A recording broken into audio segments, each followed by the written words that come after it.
Hi, welcome to One Word a Day. I'm Sophia, pilot into the universe of Chinese. Let's continue our journey in exploring one more Chinese expression a day. And in September, we're sticking with two-character Chinese phrases. Okay, so today we are going with 涣散.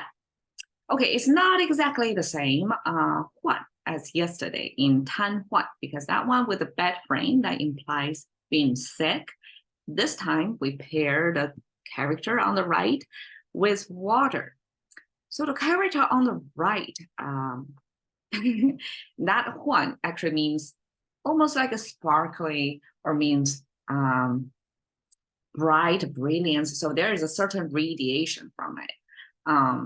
Radiance, not the radiation, not Oppenheimer kind of radiation. It's radiance, like, sparkling or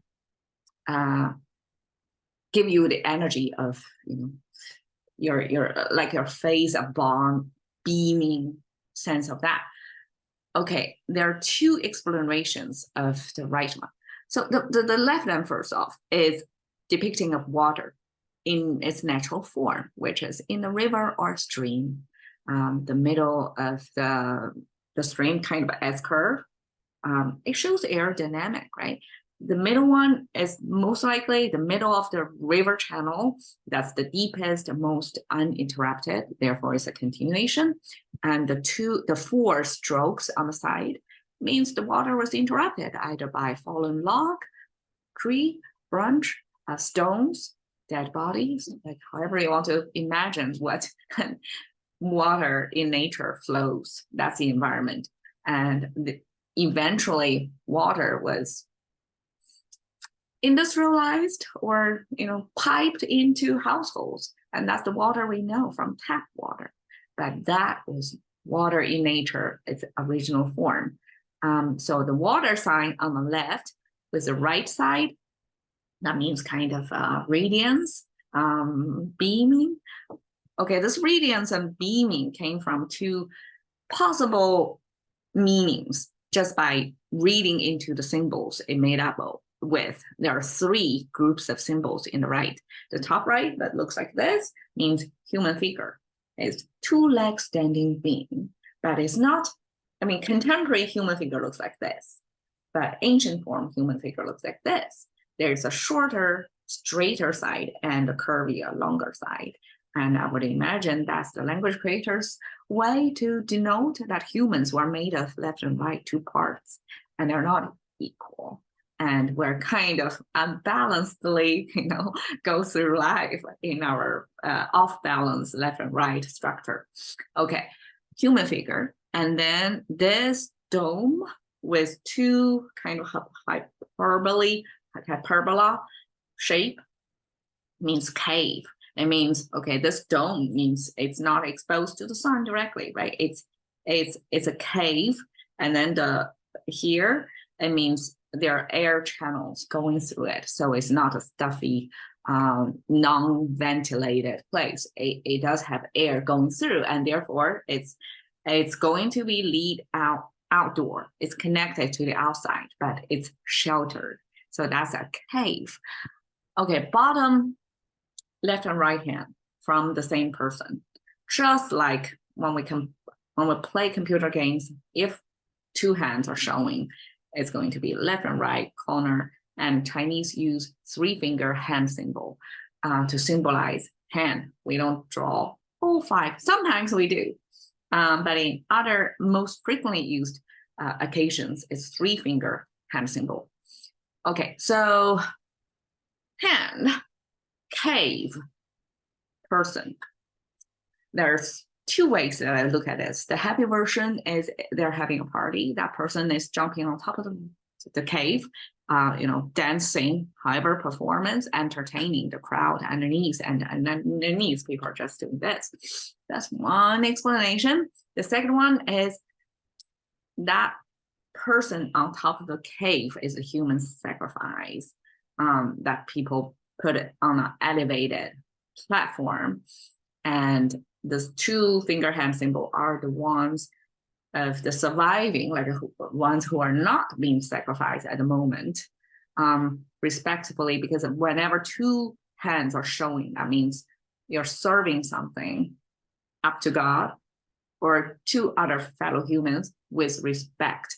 Two hand holding something, it's a respectful gesture. So that respectfully sacrificing, offering another human over there is the unhappy version of it.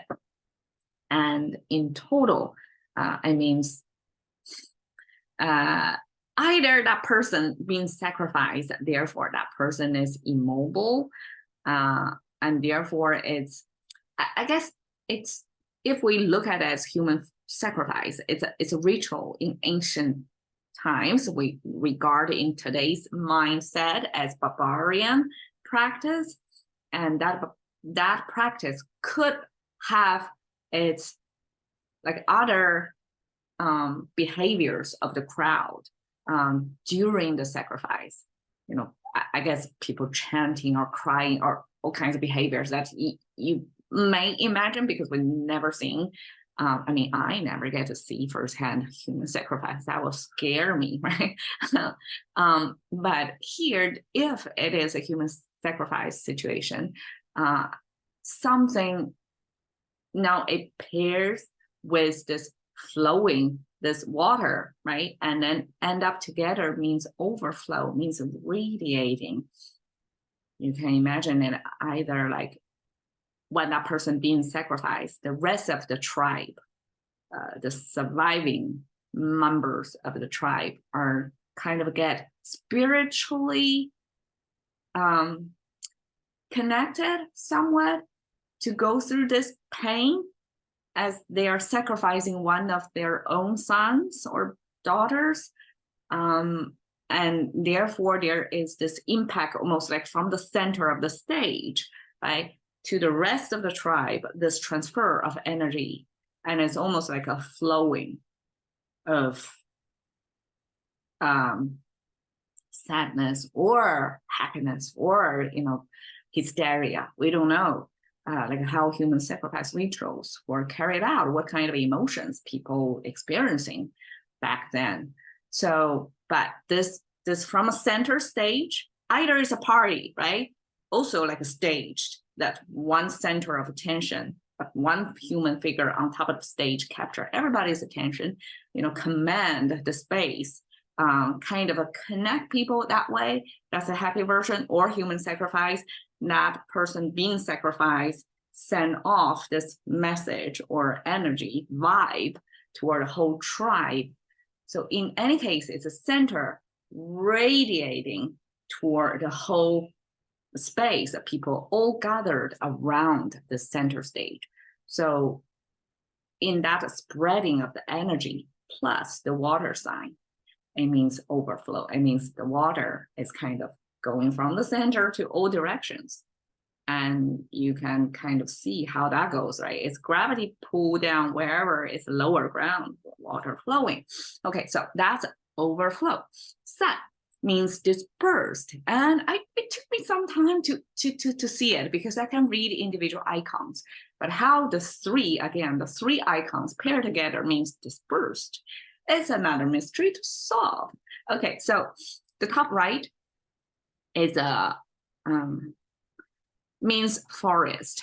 Okay, so we have this trident looking upward pointing thing, that's plants. And the two bottom thing, originally I would imagine it was written in this arch facing downward. That's the root of the tree. So we have the root, the canopy, that's the major structure of it, and connected by a trunk, right? That's the major structure of a tree. And two of them together doesn't mean two trees, okay? It's not decorative like that. It means a group, crowd of trees, because just like a three-finger hand symbol, we don't use all 5 fingers there in a frame. So only 2 trees is enough to show you it's multitudes of trees. Therefore, it's a forest.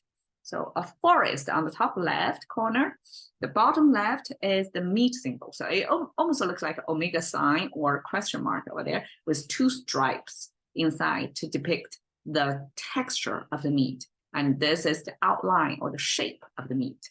Okay, so meat on the bottom left, the right, three-finger hand symbol, right? And then there is this vertical line plus a horizontal line. Somebody say this is for forecasting.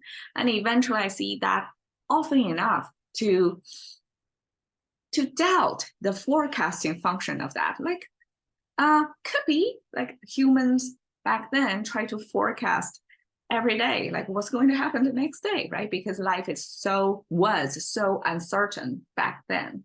You don't know where your next dinner come from, when, where that's going to come from, right? And like now it's like we have the whole food industry, got everything in place. We know there is food planning, right, to match up the market thing. So back then, like it's a hunter-gatherer. You don't really know.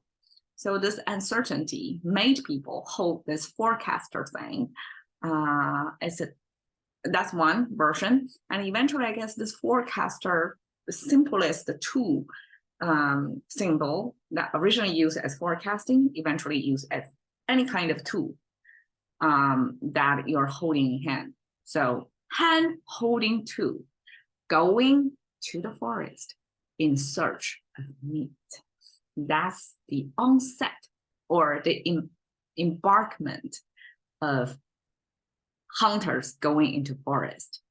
And then once I got that part into my, storytelling or imagination, what's the practice back then with this forest meat handhold tools together, this hunting activity back then, I would imagine the group of hunters are going to be dispersed through the forest because you want to shrink yourself as much as possible so that your prey are not going to detect you, right? So the group of people who are hunters are, they are ganging up toward their catch, right? They try to catch some wild animals. So they have to band together to do this.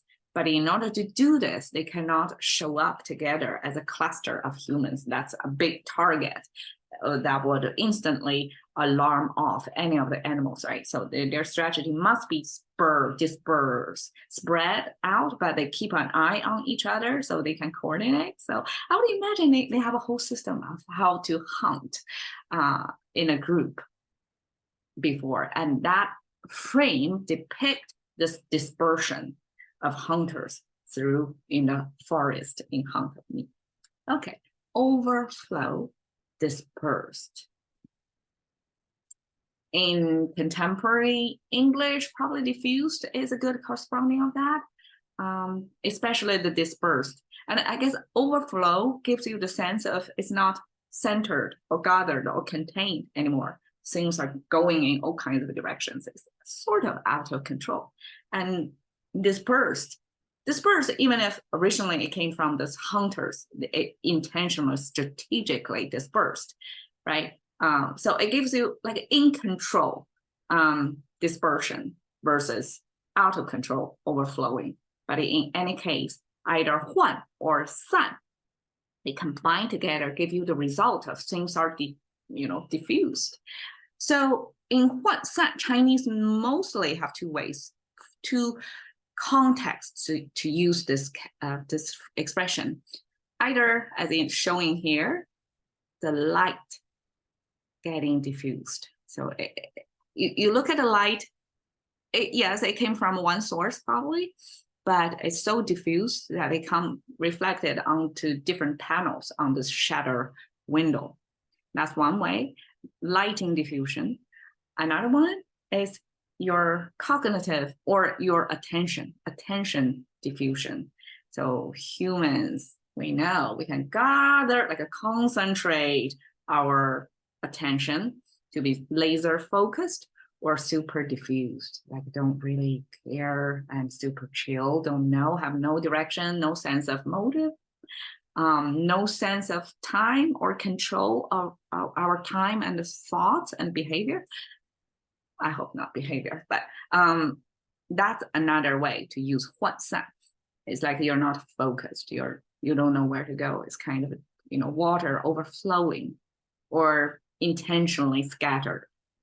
like not put together. So that's two ways of using 换散. Cash interior can save thinking by one word a day with Sophie. See you next.